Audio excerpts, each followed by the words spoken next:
It's Friday. It's Friday. Oh, one thing I did forget to mention, actually. If you haven't seen the last episode, you haven't listened to Rebranding Safety. It is a reference to what we just done. If people have skipped it, or this is the first episode they've ever listened to, they'll be like, "What the actual fuck is going on?" We're exploring ditties. We're exploring intro music that's done by the hosts rather than by anything else or anyone else. Let us know what your thoughts. Reply in the comments. Let us know. There's no fucking hearing aid battery's just gone. I'll be right. My trumpet was that bad; it's literally killed your hearing aid. Yeah. One thing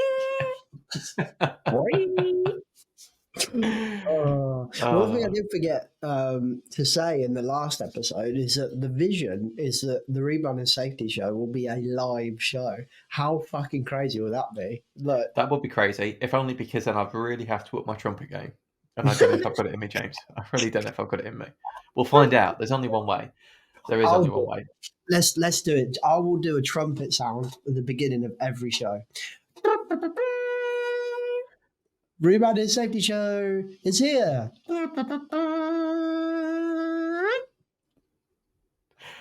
Mate, I'd get that applause bit on the road, Mark. Fantastic. Absolutely brilliant. I mean, what a way to open what could well be our first episode of 2024. Yeah, I think this will go out in 2024. Yeah. So, amazing. Happy New Year, everybody. Happy New Year. Let's go with this is going out in the new year. Let's do it. And let's pretend this has been well scheduled and well planned, and this is going out intentionally in the new year. Okay, let's plan that. So, James, Happy New Year, Happy 2024. What's the title of this episode? It's called... Hang on.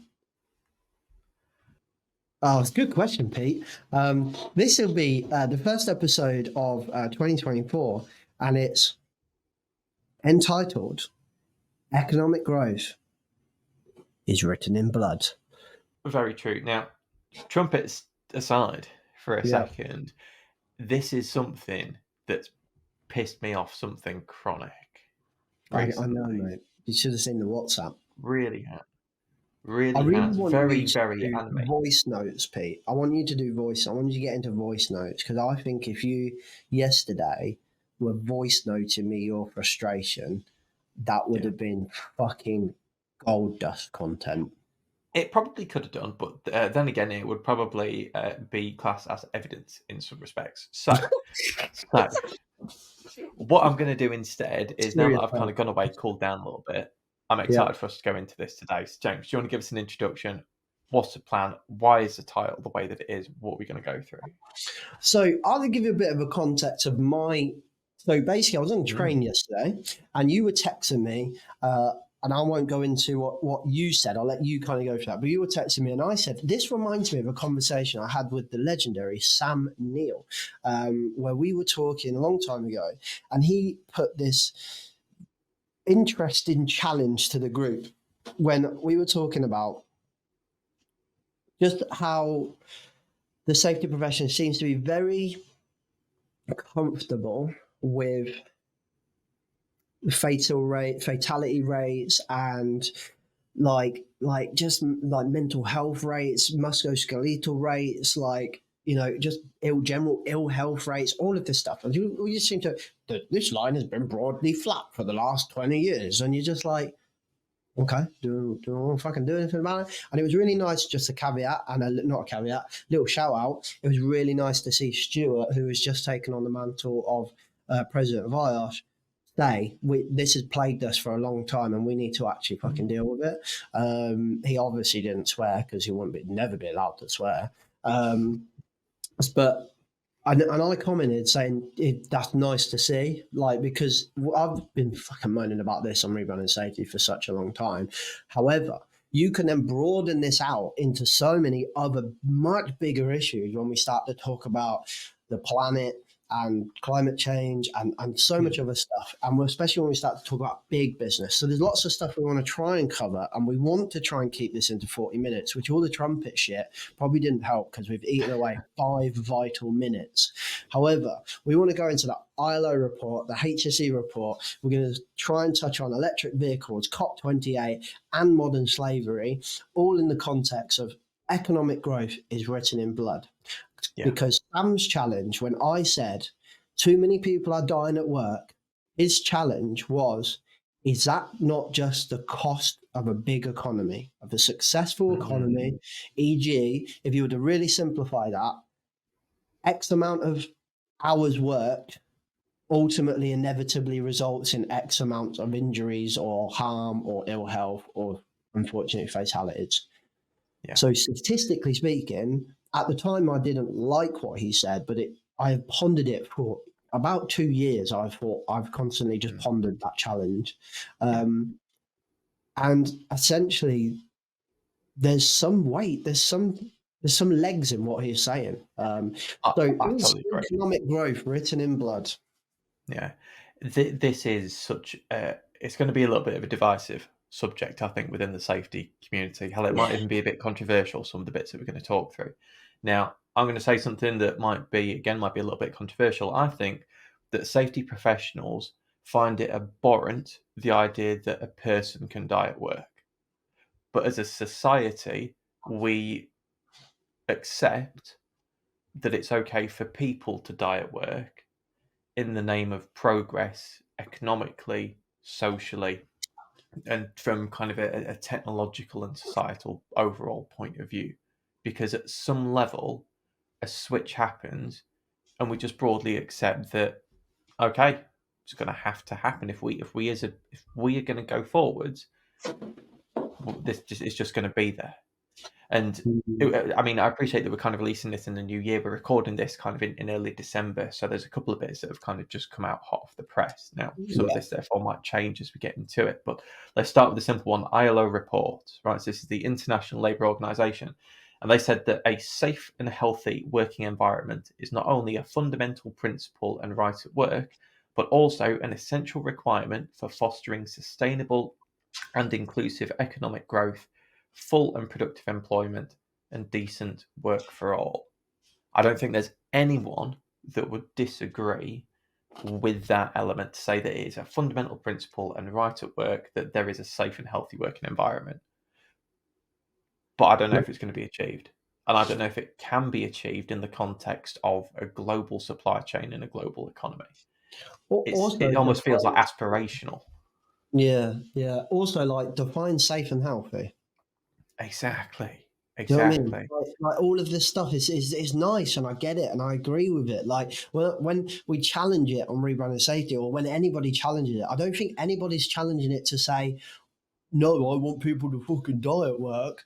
I think what they're saying is, okay, but what does that actually look like? Like, what is a safe and healthy workplace? Like, we've got customers that hang in harnesses off the top of steel towers, like freaking hundreds of meters up in the sky. That is not a safe environment. So, is that safe or not? Like, is that a safe and healthy workplace?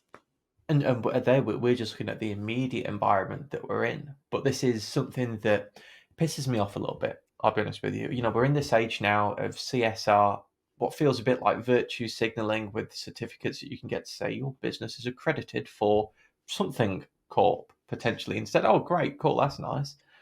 All right, it focuses on some elements of the present, some elements of commitments that you make into the future. But what about all the people that have died along the way? What about all the people that have yet to be fully injured by stuff?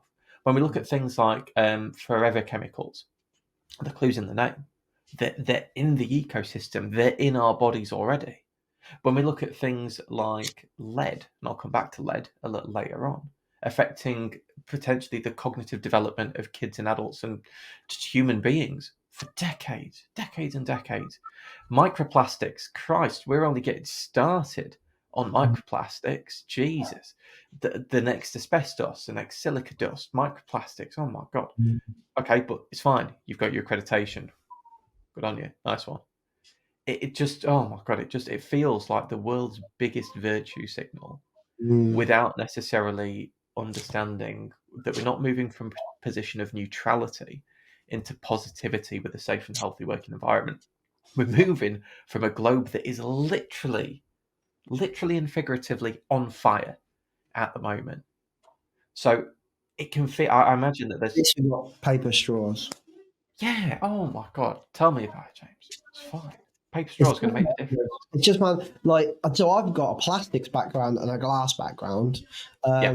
briefly in glass, but I got such a baptism of fire in glass. It was interesting, and there was a point people started talking about glass straws, Mm. and I remember sitting in the trade association for the glass sector, and technically I was glass and glazing, so we didn't cover what glass straws would have sat in. They would have sat in the British glass side that is like Yeah. ornamental glass and all of that stuff. And we sit in this meeting and we were like, is that are people actually asking for this? They do realise that the carbon footprint of manufacturing that glass straw would be astronomically higher than the plastic straw. And it's just there's I think one of the fundamental issues we have with this is a lack of critical thinking. It's like Oh.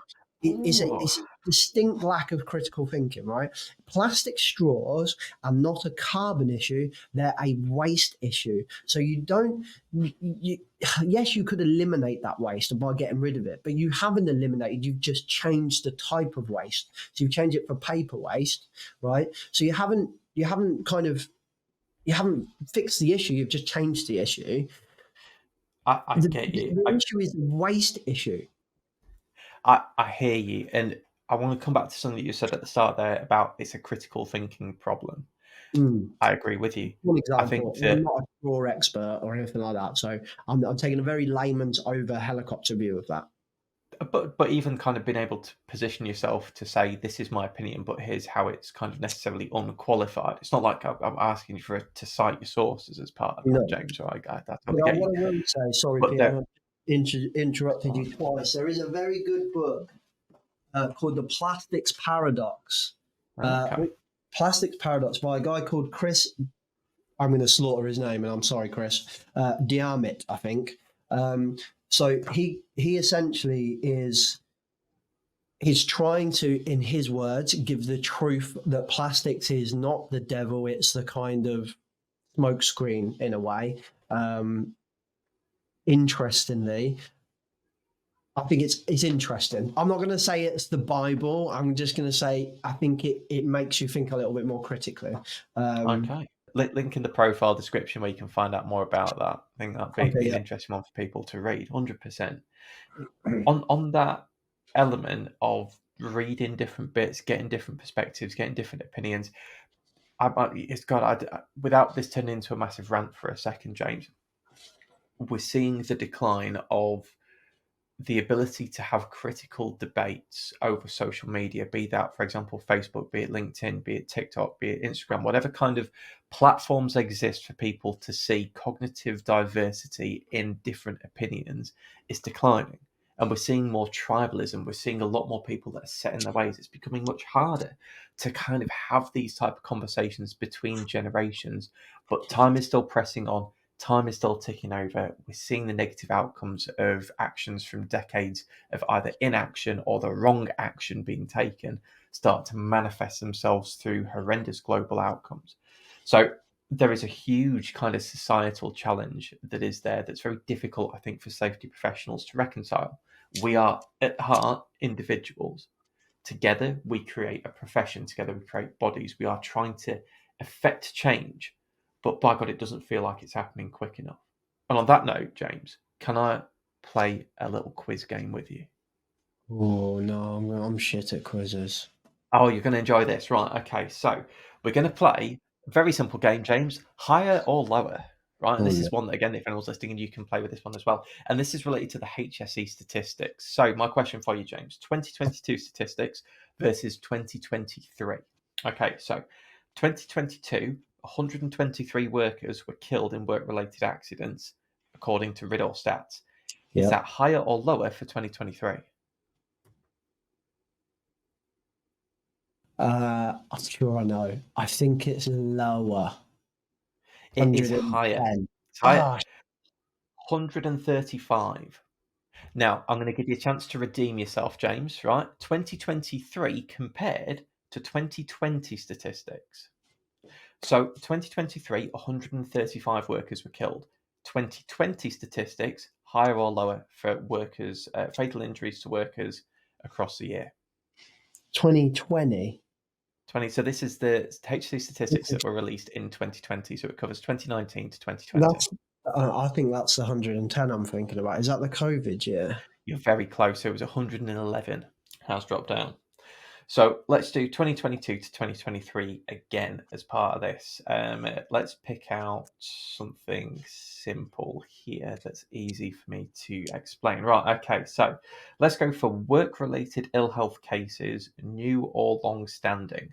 It was 1.8 million in 2022. Is it higher or lower for 2023? Higher. The same. Ooh. Okay, so next one for you. Working days lost due to work-related ill health and non-fatal workplace injury. 36.8 million in 2021 to 22. Is it higher or lower for 22 to 23?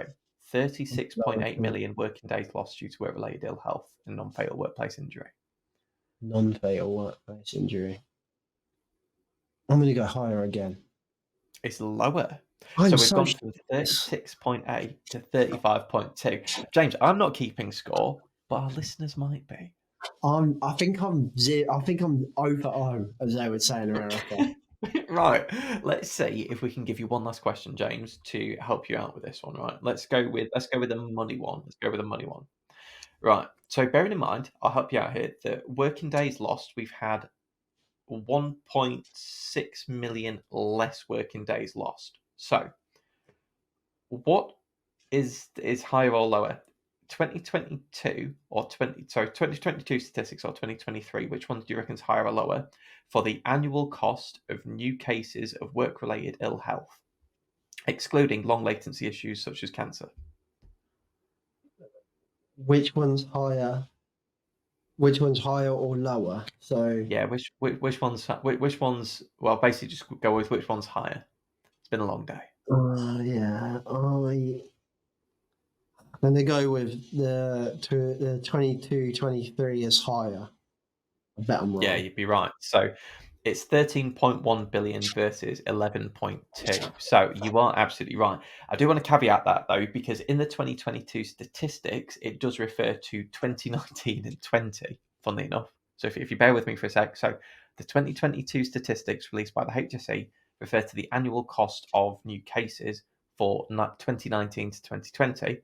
And the 2023 statistics refer to the annual cost of new cases for 2021 to 22, which may well include the effects of long COVID, but I don't have that exact information to hand. Right. So, Okay. even though we've had fewer working days in 22 to 23, the statistics say that the number's higher, but it's not necessarily comparing apples to apples as part of that. Right. Okay. So, a little bit of an unfair question for you, but still not painting a great picture of significant reductions, basically Yeah. year on year. And I've got the stats from 2020 as well. There was actually 1.6 work-related ill health cases, new or long-standing, in 2019 to 2020, and there's now 1.8 million. So we've gone up by 200,000 since the 2020 statistics were released. In terms of workers sustaining a non-fatal injury in work, we've gone down by 100,000, which is fine because only 0.6 million people have now sustained a workplace non-fatal injury in the year. And you're kind of thinking, bloody hell, like, what's going on? These still feel huge numbers.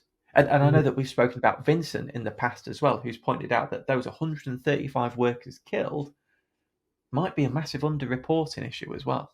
Yeah, the whole story report paints a whole different story.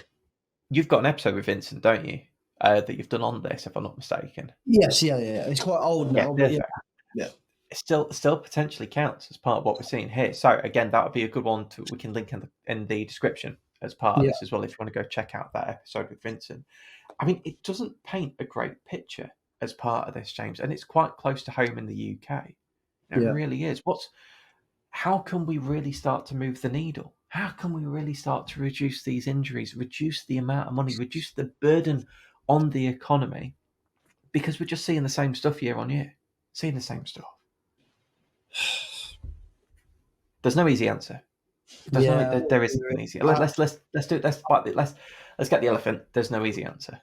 yeah, and I think the easy thing to say is like, it's not more of the same. Like that would be my. Just please don't do more of the same.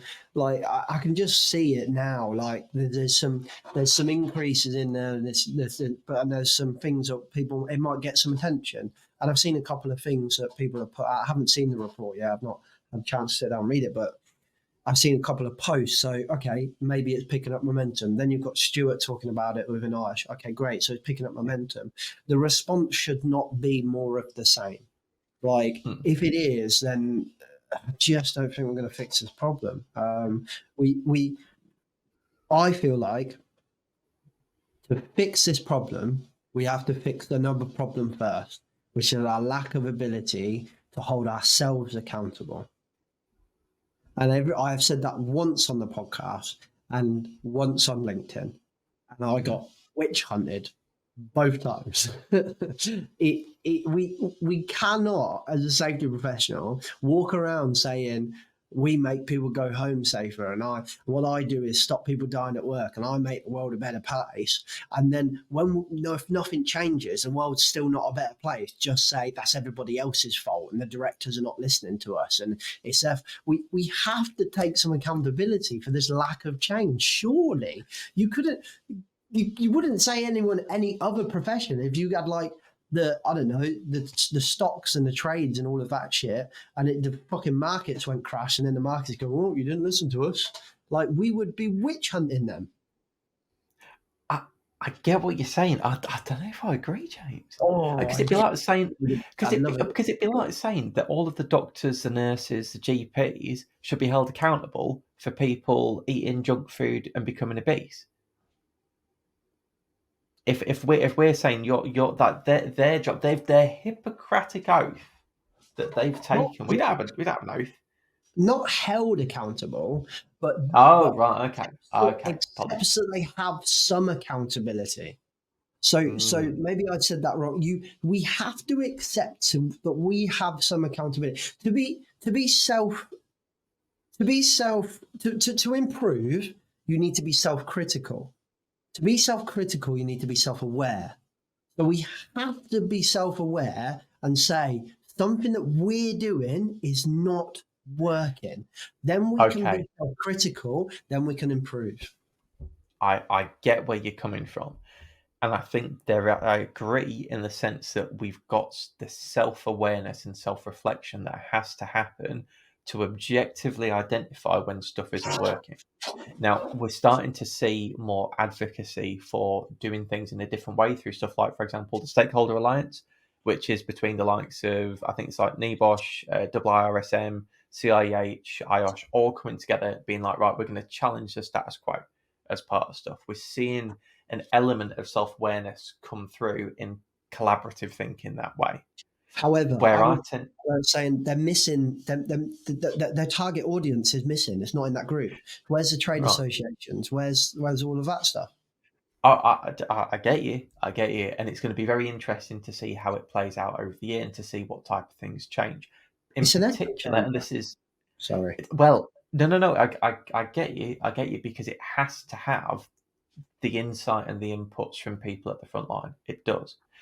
There is. Again, this might be a little bit. Oh God, I'm not trying to say that rebranding safety is going to suddenly turn into a bunch of anarchists, right? As part of what we're trying to do here. But there has to be questions that are raised at kind of a societal level to the government that looking at how the government has taken things over the last decade or so. It's been over a decade. How are we still having the same type of questions? Who is our body at the government? Like if I trade, I have I pay my trade association to represent me in the government, and I assume that's our professional bodies should do that. But who is our representation in the government? I don't see anything from our professional bodies. Granted, I'm not in the big one anymore, but I don't see anything and haven't in my entire career. We've gone to government for this or for that, other than very big things. So a good Interesting. example of that would be the sunset clause, which, if I'm honest, I didn't agree with. It was nice to see them going to the government, but I didn't agree with why they were going to government. I actually thought our bodies were wrong in that case, but that's aside. I get what you're saying. On the whole, you said we did, we raised, here's a response. Hmm. It would suck if a kind of, let's say that stakeholder alliance go to the government and they get told, no, you're all wrong, we're just going to do the same thing this way. And then the following week, when they get another minister in that's going to do that, sorry, I'm a secretary, it's probably too political at that point, with the merry-go-round of various ministers that we're tending to see at the moment. But it is frustrating that with the way, for example, that we're seeing politics set up in the UK, that we don't get a level of consistency, we don't get a level of consistent engagement, we don't get responses that can be built on as sort of foundational elements to change where we are with health and safety in the UK, to really kind of make a move outside of this kind of 4 year cyclical style of thinking that tends to lend itself to the election cycle. And I think that actually, honestly, James, if we're going to start to see some big changes here with these HSE stats, we need to see some real change at a top level of this country that brings investment into the HSE, less as an enforcer, but more as an educator, really focusing on helping businesses with their critical thinking outside of safety professional roles to get safety on the agenda in everything outside of safety, so that when we come in as safety professionals, we're not being that lone voice. It's part of a wider narrative. It fits in to organizational policies, into economic policies. Safety is baked in, not something that you hire someone for when you get past a certain threshold and think, yeah, Jesus, I need someone to deal this and do it for me. I really want to go into that, but I'm very conscious that it's 27 minutes I and know, I we're know. on point one. So, So can I move it on to ask you a couple of questions then? yeah, We'll start on something really simple: electric vehicles. Do yeah. you think, James, electric vehicles are the way forward for the world to reduce its carbon footprint, to get people engaging with more sustainable forms of travel? Mm, I know a baited question when I hear one. I, I'm gonna give you a really annoying answer in Go for that it. Do it. Do it. we're never gonna fix the problem if we're looking for one solution. There's a Mm. reason why that we put that clip in the beginning of Rebranding Safety, and it has never changed. The world is always looking for one solution to solve a problem that's really fucking complex. And it's never going to do it. And the environment and the world and the carbon and all of this climate change, that is fucking way more complex than work and people dying at work. And dying at work, we haven't fixed that fucker yet, as we clearly just spoke about. So I don't think it will change the world. No, I don't think it will have a humongous impact. However, there's part of me that understands the trade-off in that it's kind of like if you're charging an electric vehicle with oil-powered grid lines anyway, then like yeah. But there is part of me that's kind of like, why would you not do it? Look, it's a baited question, so I'm going to go, yes, Peter, I think it would change the world. Do you disagree with me? I appreciate the answer. It's not binary. It isn't binary. I agree with you that there's got to be different solutions working together on all of this type of stuff. You know, it might be that we start to see the likes of, for example, hydrogen come in place. We start to see some fuel cell electric vehicles as much as kind of like your standard lithium ion based battery tech type stuff. We're standing on the verge, for example, of solid state battery tech that could potentially revolutionize how we start to deal with electric vehicles and the kind of the vehicle infrastructure needs of the UK, of Europe, of the rest of the world, everything from that side.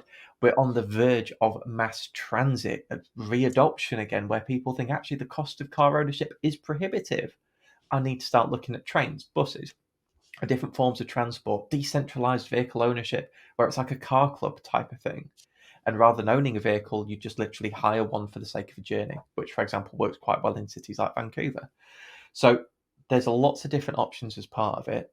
But this is going to be kind of a big caveat here. When we're talking about positive things with CSR, with ESG, and everyone's saying, yeah, we're going to go to EVs, we're going to change our fleet to biofuel, we're going to do all this and that, we're going to make sure we've measured scope 1, scope 2, scope 3.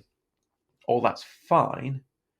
But I do feel like we miss a trick when it comes down to the very start of the supply chain, especially in third world countries or in places that aren't as economically or societally developed as we might find in, say, for example, Western Europe or in the likes of America or in the East Asia, places like that as well. Yeah. So one thing that's jumped out to me recently was some of the reports that had come out from the Washington Post on cobalt mining. So are you familiar with kind of cobalt mining, but by any chance, James? Yeah, yeah. Well, like as Okay. a helicopter view, yeah. Right, that's fine. So we've basically got kind of industrial mining and we've got artisanal mining. Artisanal mining is basically a fancy way of saying it's hand mined, right? So that's real kind of like proper people stuff getting in there. Yeah. When we look at industrial mining, that's much more kind of mechanized as part Yeah. of that. Where we see some horrendous things happening about health and safety can be in places that are developing kind of cobalt mining, be that artisanal, be it industrial. There's a link that we'll put into the recent Washington Post kind of article from August on this, but I'm going to read out a couple of quotes. So, after revelations of child labour and treacherous conditions in many cobalt mines, automakers and mineral companies said they would adhere to international safety standards. Piss me off reading that because it's after the revelations have come out, after we've found out, after it's been kind of publicly shared, we've dealt with it. It's not been dealt with from the outset, and that comes back to kind of the title in some ways of this: is it being built on blood?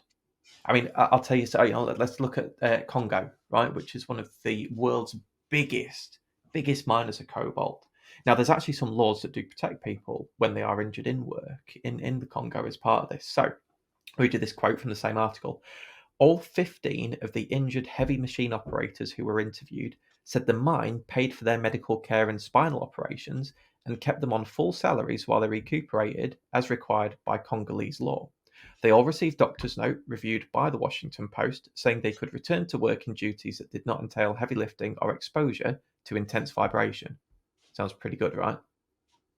Mm. The next paragraph, instead, they said, the mine let nearly all of them go. Without work, most lost their homes, some saw their families break up, others had to pull their children out of school. Okay, now. Mad, isn't it? But when we're looking at... but that's the frustrating thing. That comes back to what we we're saying at the start. We just kind of accept it's happening, don't we? Because we kind of understand at some level that where developed countries get the benefits of this type of stuff, they get the end products. We're so far removed from the initial supply chain challenges in health and safety that it's okay. And if it wasn't okay, I think we would see automakers, we'd see, for example, big mass transit companies doing a lot more to focus on scope 1, scope 2, scope 3 health and safety equivalents down their supply chain as much as they're focusing on carbon. Like the thing is, it's such a fucking huge problem because if you've got like, I suspect you could probably trace a story like that for nearly every product and every supply chain. Nearly like clothing, we've seen it in clothing, we've seen it in steel. Yeah. Like it's absolutely everywhere, right? So, but the end driver, right, is that developed countries have. Like I can get on Primark and buy a T-shirt for like £2, and it's just like, Well, huh? can I jump in there on that bit? Just, I mean, so Leicester, for example, has had a huge history in the UK of modern slavery issues associated with fast fashion. If I read something that had come out recently about Boohoo, so Boohoo is facing £100 million lawsuit from investors after modern slavery allegations wiped more than £1 billion from its company values. And this is from a website that we'll again link in the description. It says senior Boohoo directors knew for a fact that there were very serious issues about the treatment of factory workers in Leicester, and while it put in place a program intended to remedy this, it did not move quickly enough. So And it's remember earlier when I said about more of the same? Do you know how we're dealing with shit like that? Is we're forcing the sole trader bricklayers to have a modern slavery policy. to what What? end? To what end? What? The question What are they gonna it do? comes. I would love to hear from big businesses that have got significant PQQ. So that's kind of like a qualification questionnaire for procurement, or kind of work down the supply chain and say, have you got modern slavery policy? Have you got this and that? That actually then, what does their support program look like for suppliers that don't have these? What does the support program look like to enhance and elevate them as part of an auditing process? How does that actually fit into it? And as individual safety professionals, I think that we have the capacity to be able to say, actually, if we're quite mature in how we're dealing with safety in our own business, how can we support our supply chain? How can we measure or understand the impact of our materials from a safety point of view and look at supporting and helping them? It's a So tricky question to work through, but I reckon that surely there's got to be something there, James. Surely. I got a question for you though. Go for it. You started off this by saying we're not doing very well in safety, and now we're saying safety needs to do more in technically a But different risk type. James, I don't know. I'm looking at a lot of these CSR policies, a lot of these kind of ESG kind of champion bits that are saying we're doing a really good job. And if they are doing as good as they're saying, surely they have the capacity, they have the ethical drive to reach down that supply chain from, if anything, a social obligation Hmm. and say, here's how we're preventing ill health and injury throughout our supply chain, because we recognize that someone getting a product on their plate in their homes from a shop means that we have the obligation to make sure that it's done safely if we're going to really be true to our ESG principles. Do you know what happens though, right? Is that you have your ESG department in this card here, the five of Mm, hearts, right? And then you have the king of spades, right? Which yeah. is the operations department, right? In a Mm, big business. And this department goes, be nice, be nice. And this department goes, be cheap. So the trickle down risk management approach, right, is you've got trickle down risk management and then you've got race to the bottom. And it ends up just going like this. And they are too far away from each other. And I see it every single day. We see it in safety, and we're just doing more yeah. of the same in other risks. We do trickle down safety, whilst that's what the safety team is saying to our customers: do this as we want you to do it. So what happens is our customer ends up having 5 different safety management systems because that's the 5 different ways that all of their customers want Mm, it to be done. And then over here, they have the procurement team and the operations team saying you're too expensive. You're going to lose that contract unless you go cheaper. And they're like, yeah. fucking hell.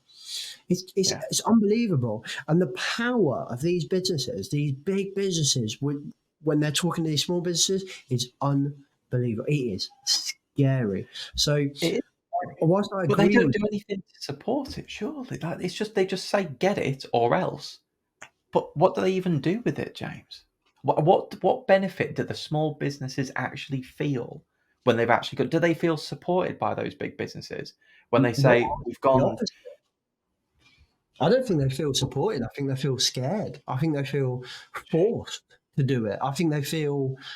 I think they feel like then they're like. I was trying to think of the word. Like they're just like, I say jump and you say how high kind of thing Yeah. because I'm the big Do you person. think this is a big brush question, right? For a second, James, and I appreciate through this conversation I am being quite facetious about a couple of bits and pieces. I get that, but it's perhaps for the purpose of this conversation. Let's look at safe contractor as an exit, just as like a not like picking on safe contractor specifically, but like a safe contractor type of stuff, right? Let's say A SSIP schemes. Yeah. Let's look at SSIP scheme, yeah. yeah, which is a So collective of all of them.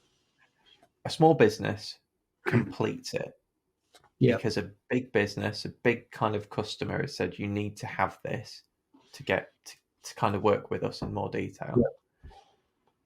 Do you think that the big business is taking the time to explain the reasons and the benefits of having that particular accredited scheme from a safety point of view to the kind of smaller business that would help that smaller business understand the benefits that they could get from living that system or living that accreditation?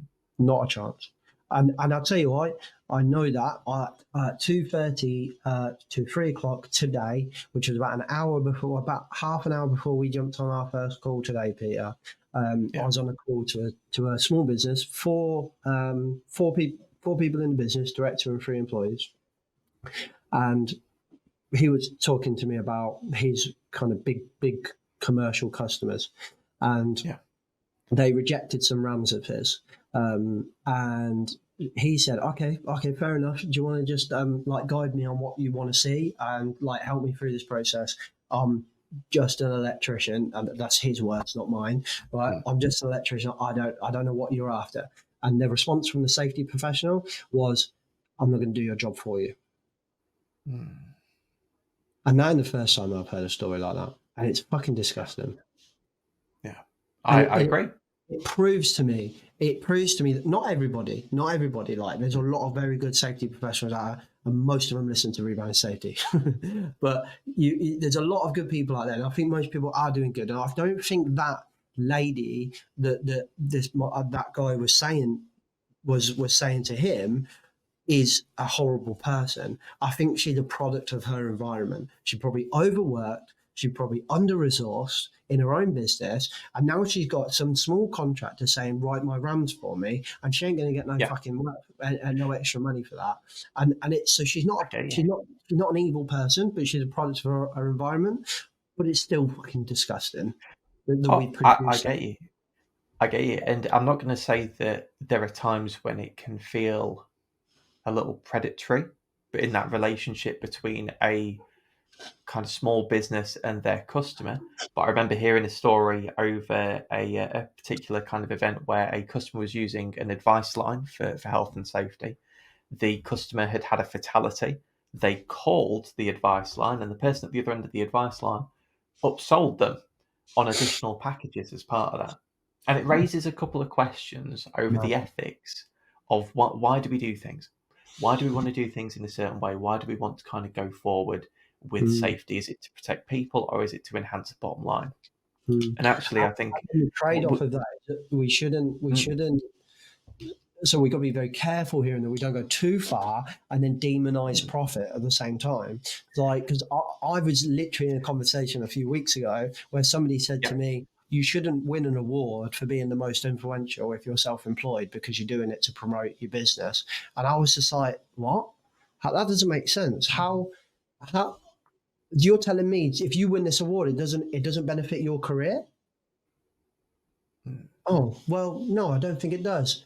And then interestingly, a recruiter was also in that call, and the recruiter said, it fucking does help your career. It 100% does help your career.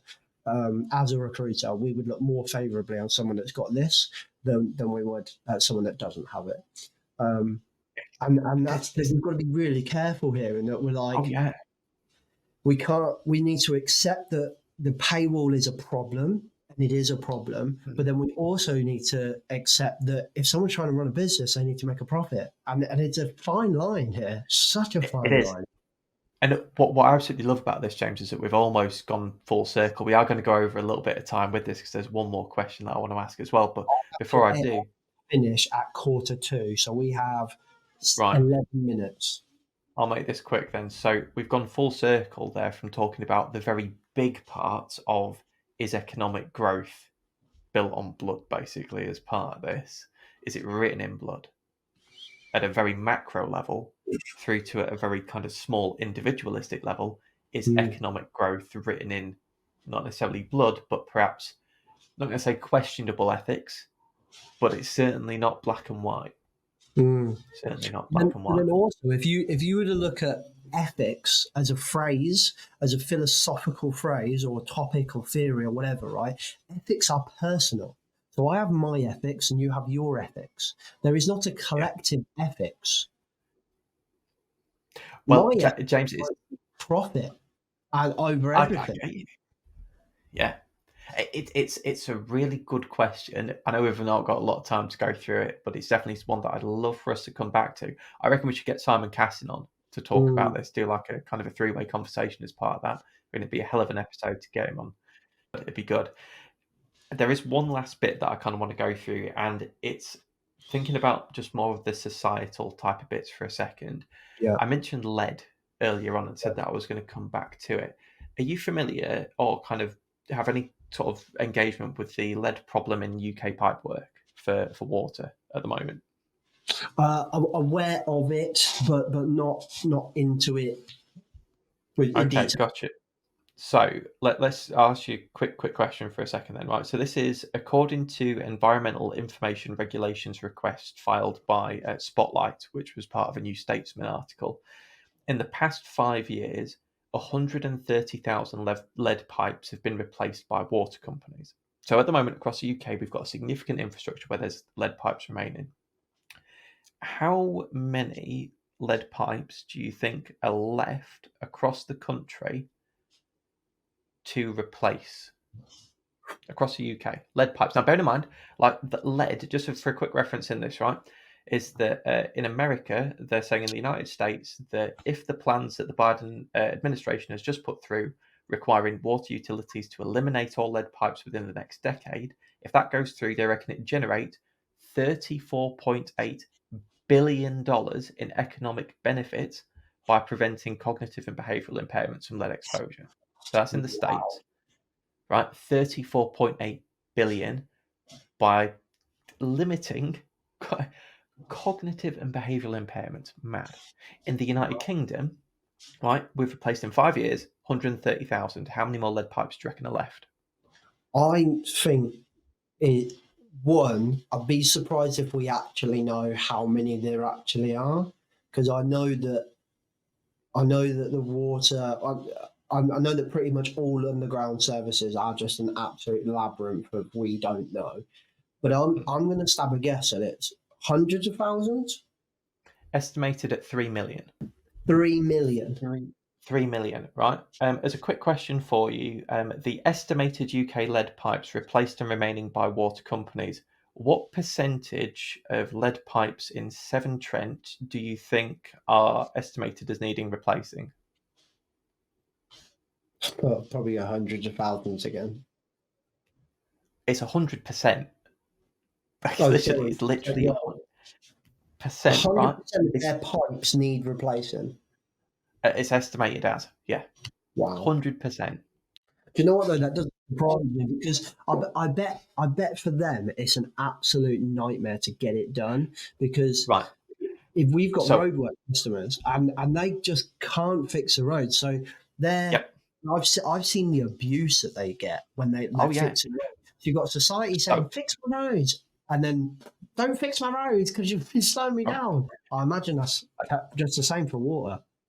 So I get you, right? Let's put this into perspective with a little bit of finance behind it. So Yorkshire Water has the largest amount of lead in its network, with 1,264,067 pipes based on a 2012 study to be replaced. In the last 5 years, they've done 6,608 pipes at a cost of £13.5 million, which roughly works out at about £2,000 per pipe. That would make that total cost over £2 billion in Yorkshire Water alone to replace those lead pipes. Wow. £2 billion, right? Which Do you know sounds what happens if you replace it with a plastic pipe and then in 20 years' time we have the same thing, but it's like microplastics issue? microplastics instead, right? So again, this fits into the bigger questions about stuff from a societal point of view with health and safety. We're staring down the barrel of significant long-term chronic health impacts from stuff that the safety profession isn't really kind of looking at because it's societal. It sits out of the standard individual wheelhouse of me being either a consultant or working in a single business. I don't deal with water companies. I don't deal with that. But who the hell is? Who's advocating for us in what ways to make the changes to ensure that the economic growth of our country and our world isn't written in blood. It's not written in the cognitive and behavioural impairments of generations yet to come, as many of those that are still here right now. It is a hell of a question, one that we've run out of time to discuss any further, unfortunately, but I would love to hear people's thoughts on this episode, James. I'd love to hear what they want to do, what they want to see. What do they want from their professional bodies to make the changes, to move the needle in the right direction? Definitely thoughts on a postcard, in a comment. Let us know. Would love to hear it. It's really interesting. I'm trying to find the exact line now before we end the call. I can't fucking find it. Come on. I will find it. I have a particular set of skills. Carry on. Making decisions. Making decisions on the basis of individual risk estimates when societal risk is an appropriate measure is one of the main findings of my favourite paper, Good Practice and Pitfalls in Risk Assessments from 2003. 2003. We were saying that we are not considering societal risks. We are too busy focusing on individual risks and forgetting the, and that's just talking about risk assessments. Yeah. Yes. I tell you what, James, I'm incensed. I really am. But I'm also inspired by trying to advocate for stuff, by trying to just literally do the right thing, engage with hopefully ways that we can move the needle, that we can kind of come together. I reckon that if we can continue shining the spotlight as a profession on some of these societal issues, if we can try and provide some basis of critical thinking, education, growth, opportunities for discussion, platforms for it, I reckon we can start to move the needle quicker than we would do otherwise. And you know what? I'd love to know what people think. Or what I would like to discuss on the next episode of Rebranding Safety Show is I'm going to call it Safety Professional. Are you okay? Because there's a lot to do. And they've just listened to this and they go, fucking hell, now I've got to think about lead pipes and I've got to think about fucking microplastics and I've got to think about slavery. I can't even keep up with fucking Riddle. I can't even keep up with construction. They're probably exhausted. Couldn't agree more, mate. I could not agree more. And I think, I'll be honest with you, we're only scratching the surface. Yeah, we haven't even put in all the kind of enhancing mental health and emotional EQ stuff that's coming out as well.